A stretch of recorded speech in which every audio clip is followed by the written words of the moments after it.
evening, everyone. Welcome to Loveland Foundation's panel on Grief is Love. My name is Sharlene Kemler. I am the CEO of the Loveland Foundation, and I am here with two phenomenal women. And really, what we're really excited about is we get to explore how grief is an extension of love. And this is a conversation that we've heard a lot from our participants and from our therapists and from our followers. So we thought, why not invite our amazing founder, Rachel Cargle, who, as you all know, she's the founder of the Loveland Foundation, but she is also an author and an activist, and we are truly honored that we get to have her here today. So please welcome Rachel. And we also get to have, now this person is extra special also, Dr. Ajita Robinson, and she is a licensed grief and trauma therapist. The discussion that we're going to have tonight, we're going to really delve really deep into the bonds that kind of persist through loss and offer insights on navigating grief with compassion and care. So, ladies, thank you both for being here in this beautiful fall weather. If you're on the East Coast, it's definitely feeling fallish here. So, hopefully, everyone's keeping warm or you're enjoying the sun wherever you are. But tonight, we really wanted to go in through grief. And grief, I know some people feel it's a little bit taboo when we say grief is like stages. There's cycles to grief. There's different forms of grief. And I think sometimes it's the identification of it is the most healing thing because you're at least able to acknowledge. And that's part of the reason why we're having this conversation, because each one of us on this call have had some form of grief. And I'm sure those of you who have joined us have had some form of a grief. And being able to have the tools to navigate that loss is a beautiful gift that you give yourself, so that you continue to nourish as you continue to go through all the different seasons of life, because life is all about the different seasons.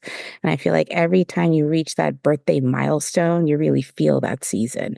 I think I just got through the season of caregiving, as being a caregiver, and that was real, and the grief that goes along with that. And that's leads me to my very first question, which is for you, Dr. Robinson. I really want to just go into, if you can go into the different types of grief out there, because I think we are very one-minded in terms of what grief is. And I think you're going to shed some light where some people are really going to feel like, oh, I identify with what she is saying. So do you mind going into that for us? Absolutely. And thanks for holding space for this conversation. I first want to normalize that grief is a normal and natural experience. It's a part of the human condition. So none of us are exempt from experiencing grief. Many of us experience grief as a result of either physical or symbolic losses. And so physical losses being the tangible losses, such as the loss or the death of a loved one, of a parent or a spouse or a child, or the physical loss of our home that we know many around the country are experiencing as a result of kind of natural disasters, right? Or the symbolic losses, these are the ones that I actually worry about, are the intangible losses. They're like the losses of identity, right? The loss of friendships, the loss of psychological and emotional safety, those losses that kind of accumulate, the loss of, a sense of kind of self, right?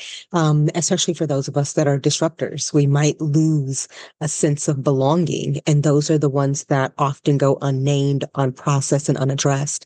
And so the different types of losses often influence the type of grief we might experience. And so many of us experience when we know that a loss is coming, we might experience anticipatory grief. This is the grief before the thing happens, right?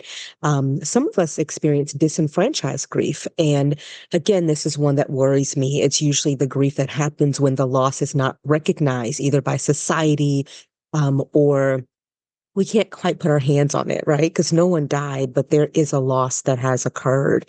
And that can be for a variety of reasons. We certainly have frozen and complicated grief. There's so many different types of grief responses and experiences. And I think the most important part is to understand that although grief itself is universal, our experience is individualized to each of us. And there's a lot of harm when we impose our own beliefs and our own values on someone else's journey to healing, understanding, and navigating life post loss, right? Can I just say, I just felt really seen and heard just listening to all the different layers of grief and the different forms of grief. And Rachel, one of the things I think the staff and I have really admired about you, and I think what we've all kind of embodied also, because full transparency, last year was a really hard year for the foundation internally. A lot of our staff members lost their parents. And it was a period. And it really taught us a lot about vulnerability, leaning on each other. But one of the things we've admired really is you leaning in on the vulnerability side publicly Mhm. and really showing something that most people would feel like, I don't want to show that. That's for me alone. Um, but utilizing your voice to really take what you've gone through to create ease for more folks in terms of feeling that they are not alone in the grief process, but really would like for you, like, what was a turning point in your grieving process that, like, helped you to really start healing? Because I feel like as we've seen you throughout your social platform and being very outspoken and vocal, you've also shown, like, the journey of grief.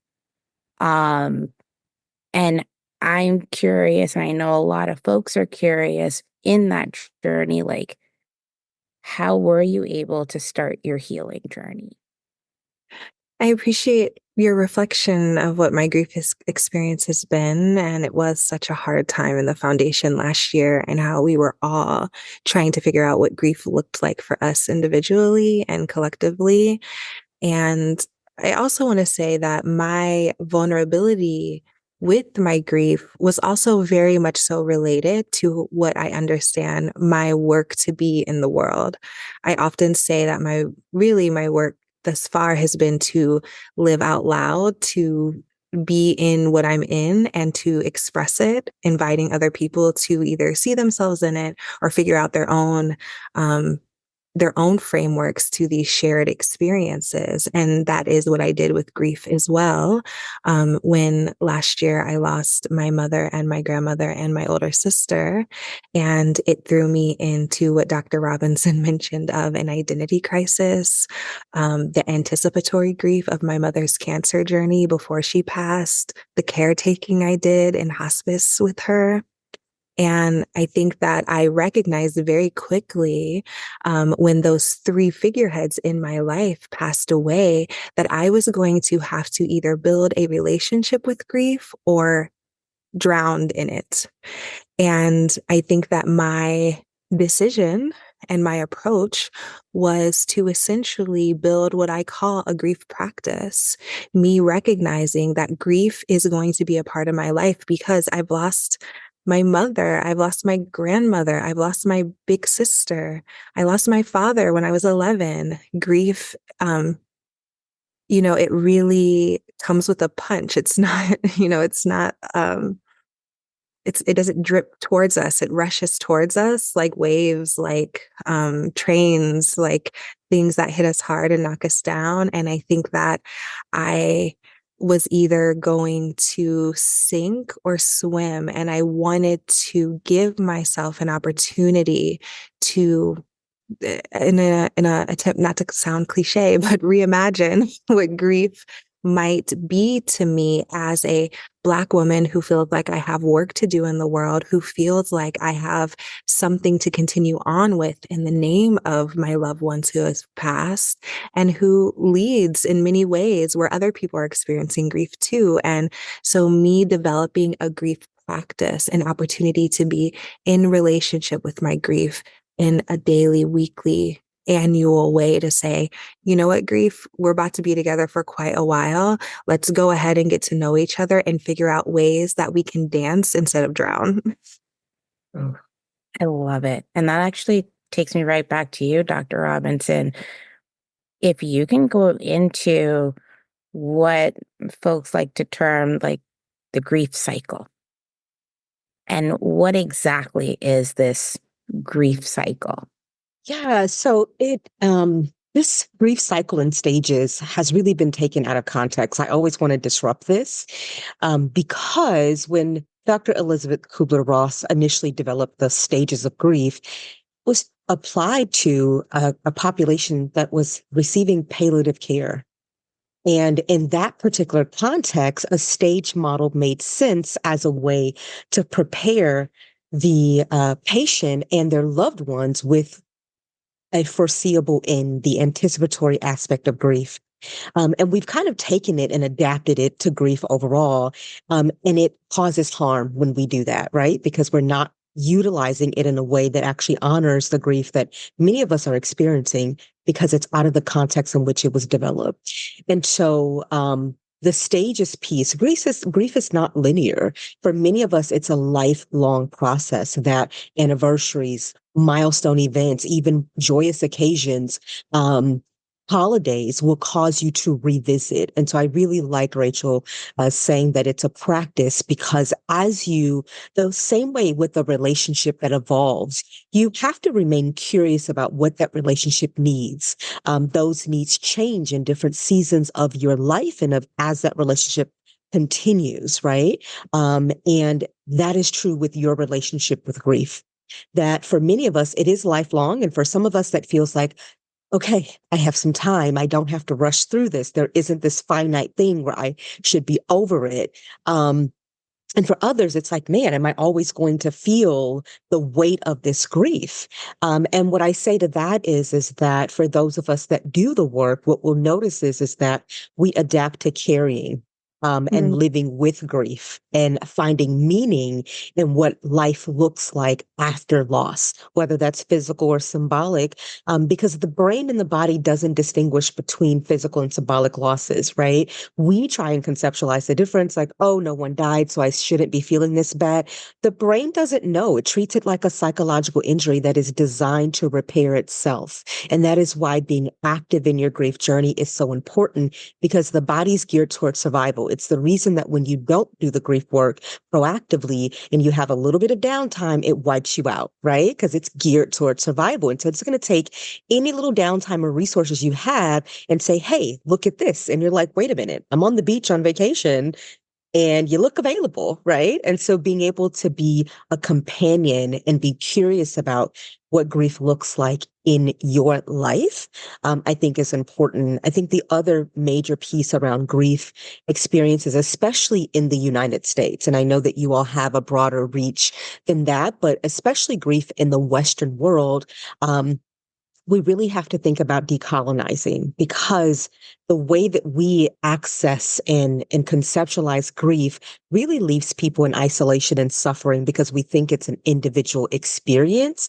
which is translated into isolation, right? When for as far as if we look at our history, the healing aspect of grief has always been communal and ancestral. Healing has always happened as a collective. And that piece is so important for us to kind of understand and get back to, right? And it will allow us to kind of disarm the power of these myths around just be strong, because that has never been a requirement of healing and love and recovery, right? And so I think these cycles are the ones that we have to break, are the messages that we reinforce that actually cause harm to those that are actively grieving and repairing and finding life renewed in the aftermath of loss. Oh, I like how you put that because the myths about grief is real. Um, I could only speak for myself personally. Right after my freshman year of college, losing my mom to cancer, I remember like maybe, 10 years passed after she had passed. And I was like, you're still grieving this? Like, what's wrong with you? crying about her isn't going to bring her back. And that was something that it honestly took going to therapy. And for a therapist to look at me and say, like, hey, be gentle with yourself. Grief, as you said, it's not linear. Like it has its ebbs, it has its flow. And Rachel, I'm really curious because with your process and where you've gone through your grief journey, and I always say like you've had your different seasons. And I'm curious to know with the tools you have currently right now versus what you didn't have as that 11-year-old when you lost your dad. What's the difference you see? And how is that understanding of grief? How has that changed over time? And how have you been able to utilize that in terms of helping others with their own experience? Yeah, losing my father at 11, as an adult, I realized my mother did not have the tools to help a grieving child. And so I didn't grieve. I didn't have time. My mom didn't acknowledge it. Throughout my life after, we didn't acknowledge the day that he passed. I recently was going through some of my mom's journals, and there was the entry on the date that my father passed, and all it says is Larry died. And that showed me mom didn't even know how to grieve herself. And so she certainly didn't have the tools to support me. And because I didn't grieve when I was 11, when my mom passed away and I had my next large, in my face experience of grief, I was warped back to being an 11-year-old who lost her father. And then the grief that I didn't get to grieve, the grief that I didn't have the environment that I deserved to process the loss of who was at the time the parent I was closest to, my father. We were very, very close. And I remember thinking, dad's dying. I need to get closer to mom. Like I remember having that feeling, that recognition that there's a major shift about to happen in my life. And, even talking through this, we recognize how often Black girls are adultified of figure out your grief, figure out how to make the parent or the adult feel better because they're not sure how to process it. And this is what this type of work is for us as individuals to look back and say, I didn't get what I needed. Let me offer that to me now. And so that my response to what happened to me when I was 11 of losing my father and not having the support I needed pulled me into the type of intention and the type of desire to actually have the opportunity of grief, the opportunity to be seen and heard, the opportunity to wail and cry, the opportunity to, really just sit with the anger that I had around many things. And so my tool really in this time is to show up to it in a way that I didn't get the chance to show up to it when I was younger, but also to speak to, grief is such an excruciating, that's the word I often use, like it's excruciating. And I have found that part of my own healing process and my own survival technique in this is also looking at what I have come to call like the joys of grief, not in an attempt to turn the excruciating parts into something better, but to give myself some balance in this experience that we all know can completely wipe us out if we don't allow it to have nuance. And a part of my nuance and something that shows up about grief at this age, as opposed to 11, is that I'm one of the first friends in my friend group to experience the loss of a parent. And now, as some of my friends are losing parents, I find it an honor to have had experience that I can speak to support them. I know that they don't want a text that says, hey, what can I do? I know to just show up with some food and some of their favorite, a playlist that I made knowing of music that I know they love. So I think that part of the tools that I've been able to garner over the years is one, simply presence, because I know I didn't get it back then. And possibility of what does this mean, this new knowledge, this new body feel. One of my favorite quotes around grief is, there are those of us who are grieving and those of us who have no idea what's coming. There's Ooh. And so what I value is I see grief now. I can walk into a coffee shop and look at someone and be like, I get it. Like I see it. I see it. Like I see your grief. You don't even have to say it. I recognize it. And so I think that that is like a superpower now of being able to be like, we are the same. We know, we are the people who know, and to welcome gently those who are they have no idea what's coming. How can I be a gentle space for them to land on this other side of those of us who know what grief is? And so I think that service of what it means to be someone who is on a grief journey, that has also been a tool of allowing myself to balance how excruciating things are with the possibility that comes from this shared experience with others. I love it. And you're so right. And it's been really helpful in seeing what you've been doing on, with the Great Unlearn and waves and giving people that option, that opportunity. It's something that we've seen on the foundation side with our, as simple as group therapy. There is something about sharing. Sharing is truly healing because you never know who sees themselves in those stories. And, that goes back to you, Dr. Robinson, how can unresolved grief impact someone's mental health long term? Are there any signs that grief is becoming more than just a temporary experience? This is a very, very popular one that we see a lot of time. We rephrase this question because it came in so many different ways to us. So that lets us know this is something that a lot of folks are dealing with and maybe not knowing. So would love to give you the opportunity to go into that question. Absolutely. Unresolved grief can linger in ways that just affect every corner of our life. I often say it is the undone that causes the most pain, right? The unsaid, that is the essence of unresolved, right? And it could be not that we haven't made, we don't understand the loss itself, but we haven't made, an opportunity to make meaning of what the loss is, right? Some of us don't have words to describe the loss, or community. And so what we notice is that it can, and that unresolved aspect, often manifests as anxiety, as depression, as disconnection.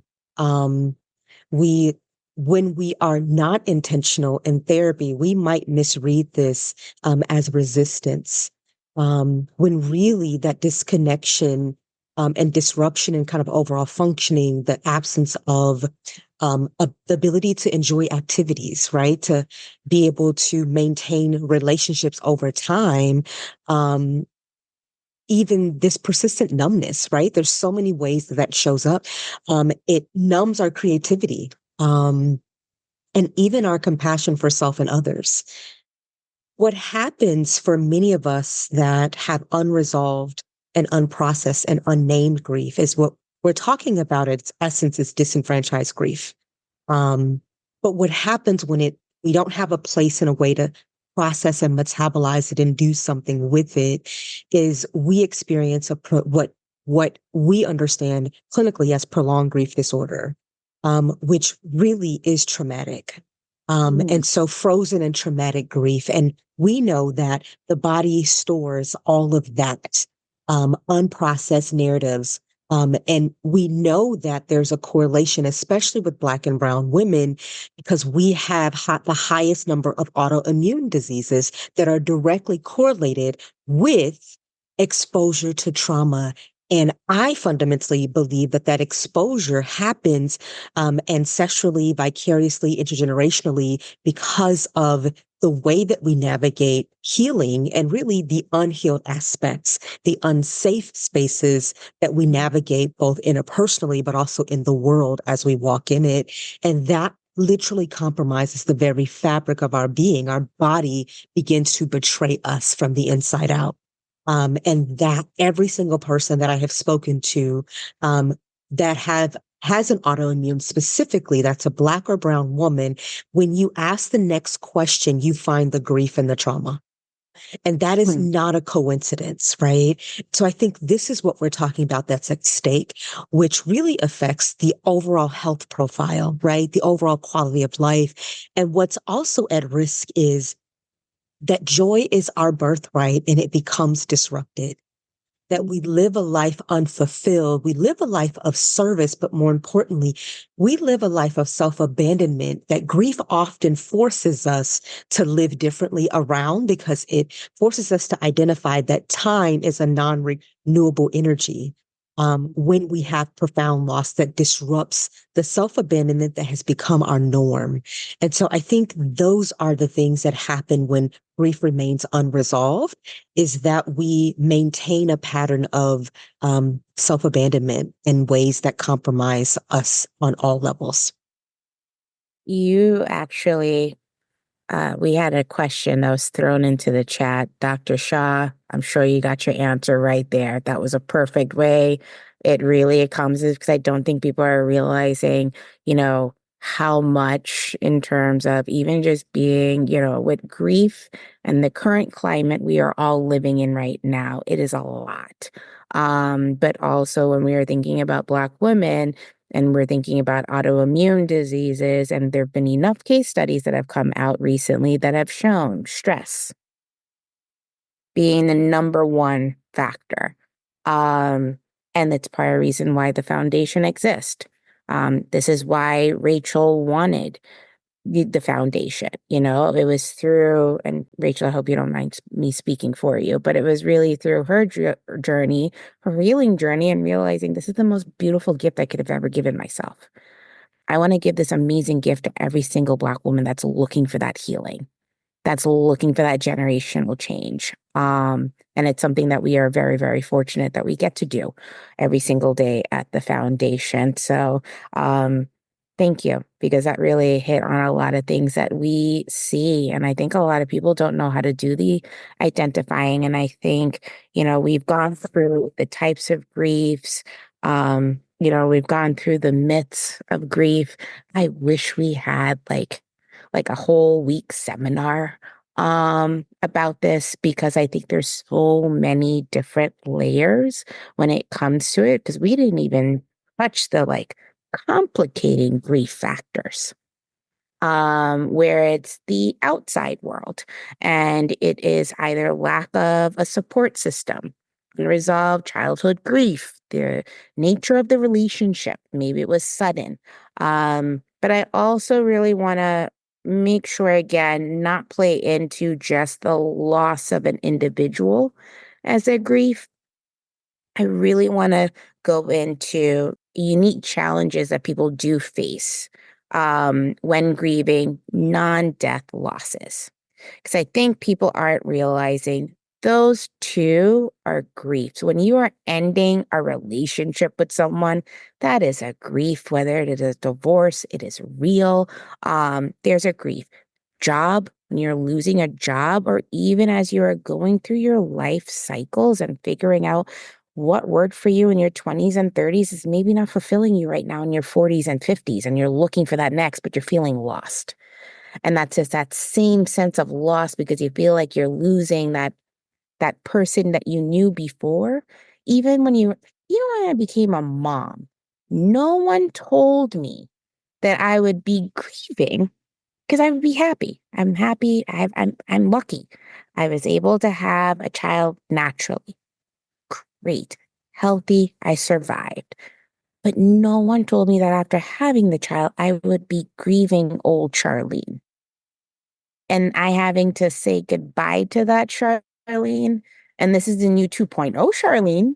and me getting to know this Sharlene, but I would love for you to talk a little bit into those different forms of non-death losses. And then folks are really throwing questions into the chat, so we'll definitely get some questions in there as well. I'll just speak to my experience. And Dr. Robinson, I wonder if there's some more technical language for that experience of, identity loss or understanding yourself. But I I love the consideration of acknowledging non people things or non tangible things as loss, because in the same vein that I mentioned, there's an opportunity to create practice and ritual and ceremony around it.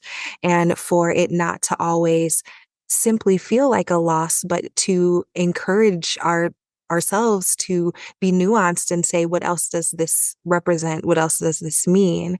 And I think that like I said, the excruciating reality of how grief, how it sits in us, how it sits on our skin, how it sits in our voice, how it sits in our dreams. It's something that can happen also when we recognize that, I also want to speak to, I want to speak to when a person dies too, because not only do we lose the person, but we lose who we were when we were with that person. So, with my mom, like, who else do I get to be a baby to? Who else do I get to lay on and have that very particular thing? And so it's not just, oh, I miss that person. It's, oh, I miss who I got to be when I was with that person. And I think this reflects in these non-tangible losses too, because what we're grieving is who we were. When I moved out of New York City, I really had to grapple with myself, because I was like, who am I if I'm not the girl who lives in the city?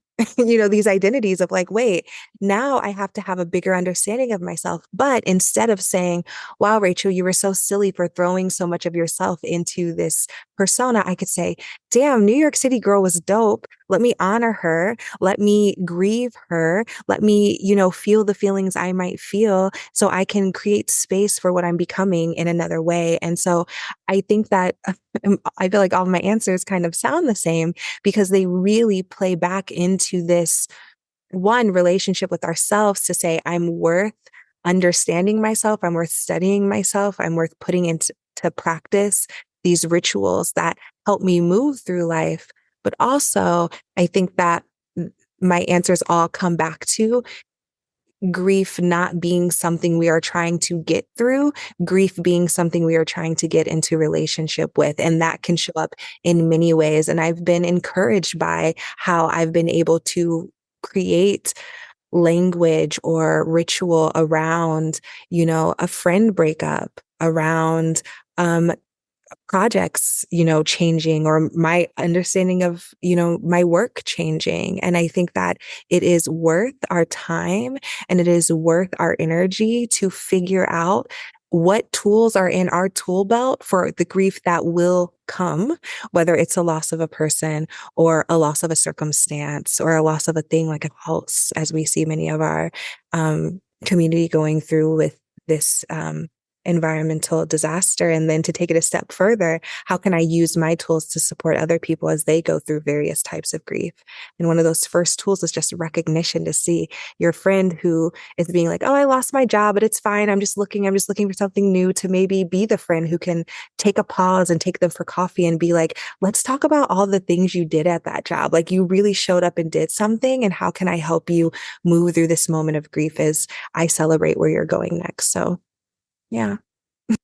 I love that. And Dr. Robinson, is there anything you want to throw into that?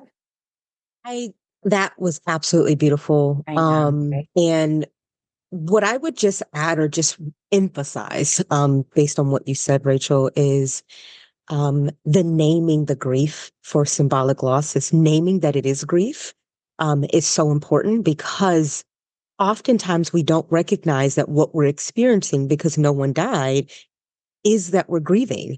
And so that means that people don't know to rally around us. We don't have ceremonies, when you lose a job, or we don't have ceremonies when you get what it is that you wanted, and yet it still creates a grief journey, right? Because sometimes we're grieving the loss of the unknown, We were comfortable in that job, even though we've outgrown it. We were comfortable in that relationship, even though it was no longer serving us. There's grief that's tied to change and transition. And who feels bad that you got a promotion and now you don't feel as confident in that new job, right? You might be, the to a layoff because you were the last one in. And so it disrupts a sense of safety. I moved into a new house and had to figure out where my my grocery store was that had the good produce, right? Like, who feels bad for me? But because I'm dishonoring myself by not saying, hey, I'm grieving the loss of my routines. I'm grieving the loss of my known knowns because the unknown is scary and feels unsafe, right? And at the root of trauma is a loss of safety. And so it makes sense that we grieve the loss of that. And so it does start with naming that we are grieving and naming the loss so that the people who love us and care for us know to rally around us so that we can be in community with the grief, but also with compassion and curiosity and empathy. And I always like to ask people when they're having this internal dialogue about, I shouldn't be grieving because, someone else has it bad or it wasn't the worst it could be, is would you be okay with someone saying that to your best friend? There's a lot of things I can say to my best friend that you can't say to my best friend, right? So if you can't say it to my best friend, why am I okay saying it to myself? Because my standard for how you talk to her is sometimes higher than what I'm willing to accept or even that I'm willing to say to myself. And so I think we have to be better companions on this grief journey, even when we're just navigating change, transition, even when we were looking forward to it, right? That still can trigger a grief response that deserves naming so that we can honor it.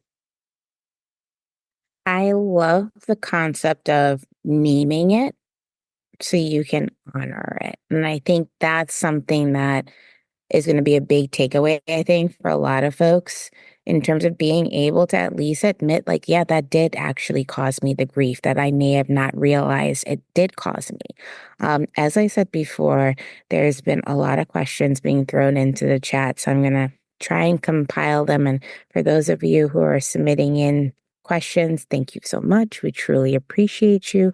But I'm also going to try and condense them as much as possible so everyone feels like their answers are kind of getting questions getting answered.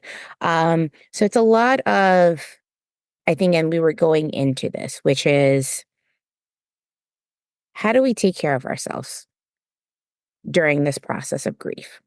Um, but also, as you said, Dr. Robbins, you were talking about identifying, naming it, and rallying folks around it. And Rachel, you've really been about just honoring who you are and where you are at that moment of your grief stage, of however that may look like for folks. But what do you do when you have family who are not as supportive during your phase or who are telling you because, I think if it depends on what culture you're from, some folks feel that, after a year or two, if you're still grieving the loss of either a child or a loved one, some people tell you, be strong, get over it. What are some tips that you can give, Dr. Robinson, for folks who do get that kind of information that's the support they're getting from their internal family, unfortunately, where they're hoping to turn to that family to ask them for that support. And instead of receiving that support, instead they're being told, be strong. And I think it's one of those, strong is one of those words in the foundation that's like one of those like trigger words for us where we're like, nah, no. It's okay for us to have our emotions. It's okay for us to have be able to at least identify our emotions. I think that's one of the reasons why I love Inside Out and Inside Out too. So I think it's a beautiful way of really getting folks to identify emotions. I think sometimes we forget. Um, are there advice that you can get if you're not having that support, even though you're asking for the support from your family, but you're not receiving it? Yeah, I get this a lot. I think people are well-intentioned, but more importantly, what I think is happening is that the people who love us have a really difficult time bearing witness to our suffering. And so they encourage us to move on in a way that actually dishonors us. And one of the best things you can do is set boundaries around what support and receiving support looks like for you. And as you're navigating grief and the different types of, grief experiences you may have, you might have different needs, right? And so for the family member that's telling you that kind of should be able to move on after grieving the loss of a child, I might ask a question, right? That is authentically curious, that I wonder if it would have been uncommon for me to love my child for the rest of my life. So with that being a normal thing, I wonder why it's difficult to understand that I would grieve my child the rest of my life. And that by grieving my child, I am continuing to engage in a loving relationship with my child. And I think we also have to, there's a phrase that says, teach people how to treat you. I think we have to communicate how we want to be treated, but I don't think we have to actually teach people. We have to model it. And modeling means that you have boundaries when people violate your rules of engagement. And this isn't about punishment. This is about honoring you and your grief journey. And so that utilizing I statements, I feel unseen, unloved, and uncared for when whatever the thing is that they're saying or doing, right? What I think you want to do is to help me. And here's what that looks like in this season. And allow them to show you their capacity. And here's where the other piece comes in, is you have to accept that their capacity may still result in unmet need. And it might mean that we have to seek community and support in a space that has the capacity to be a better companion that doesn't move us or harm us on this journey. And so sometimes we desire to have that support from family, and despite their wishing, they don't have capacity to do that in a way that doesn't cause harm. They're likely doing what they know, which may not be what you need, and that's okay. It just may not meet your needs, right? And you get to have boundaries around what it means. And so we can always go back in and say, hey, I think that in order for us to be in community together that feels good for both of us, that this isn't a way that you can support me that honors what I want for myself. And that's true for any relationship. I think we have a hard time calling people in when they're harming us. And I think that, again, that's cultural, right? We're often caregivers and nurturers even to a space that causes us harm. And that is us having to change our relationship with taking care of us first. Right. And so I always invite people I'm curious about what you believe that is doing, right? Or what you were intending to do, because the impact it's having is likely not what you mean. And so I might give them grace, the first time, right? Thank you so much. And as I said, from these questions, it is very clear we need to do a part two of this. I hope you ladies will join me again for a part two. But before we wrap up, Rachel, I feel like you're the best person to end this on, especially with what you have going on right after this panel that we're doing. But one of the things that I admire about you is creating a life post loss that honors both your loved ones and yourself in like this very powerful act of resilience.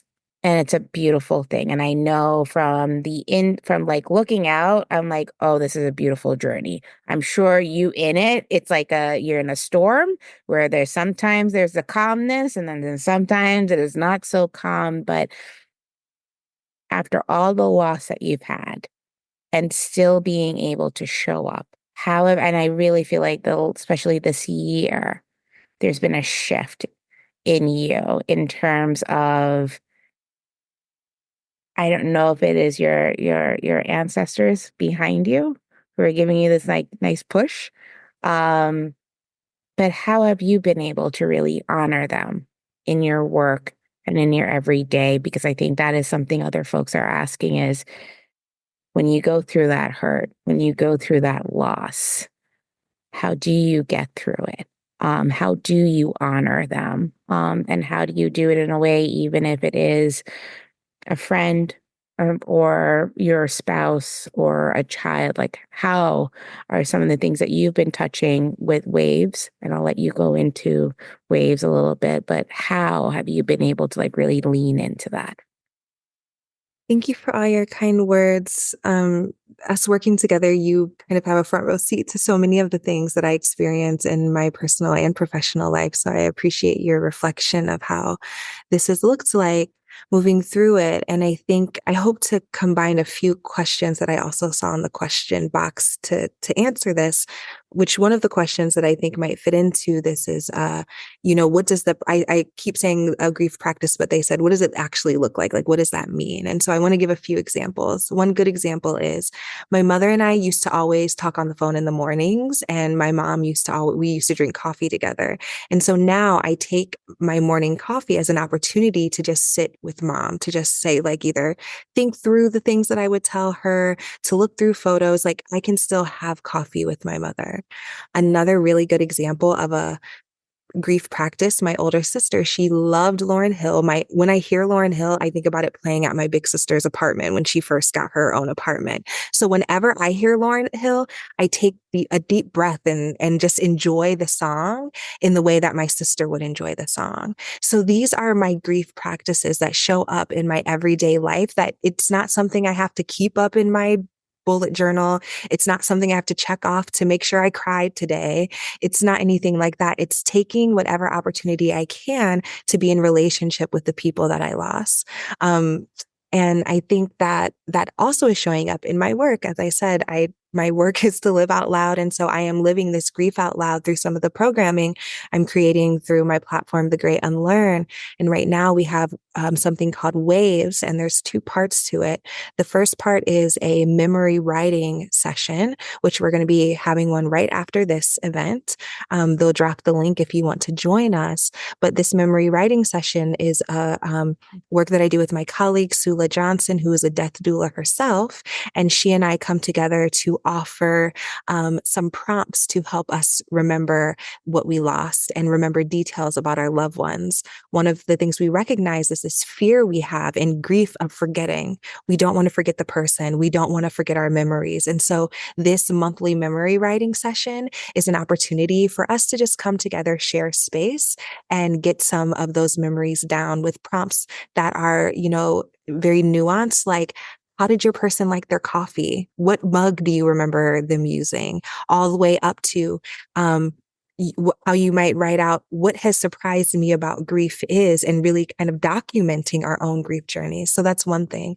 Then the second is our grief storytelling section that happens on another occasion throughout the month, where you have the opportunity to, even if the only thing you say is the name of the person you lost, which we don't always get the chance to, even if you just come in and say the name of the person you lost, you're able to just have a community space to share stories, memories, about your loved one. So we dropped the link to tonight's Waves Grief memory writing workshop. So that is the Zoom link. So after this, if you want to join us, this usually takes subscription to my Patreon, but I want to invite everyone who came here today to join us for a session to see if it might be a good part of your own your own grief practice, as it has been for us. I love it. And Dr. Robinson, can you please plug your book so folks can know, if they need that more information? I think your book is an amazing tool that has helped many, especially a lot of our participants. Do you mind just speaking a little bit about your amazing book? Thank you. So I wrote The Gift of Grief, a practical guide for navigating grief and loss. You can find it on Amazon, on my website at ajitarobinson.com/book. We also created a code for you all. So today the code is LOVE, LOVE, and that'll take $5 off on the website. But I wrote this book because there aren't enough of us that are doing and that are trained to hold space for those who are grieving. And not everyone's coming to therapy, but everyone deserves an opportunity to have the ability to name their grief, navigate what that looks like, and what we call reintegrate. How do you reintegrate the loss in life post-loss? How do you honor?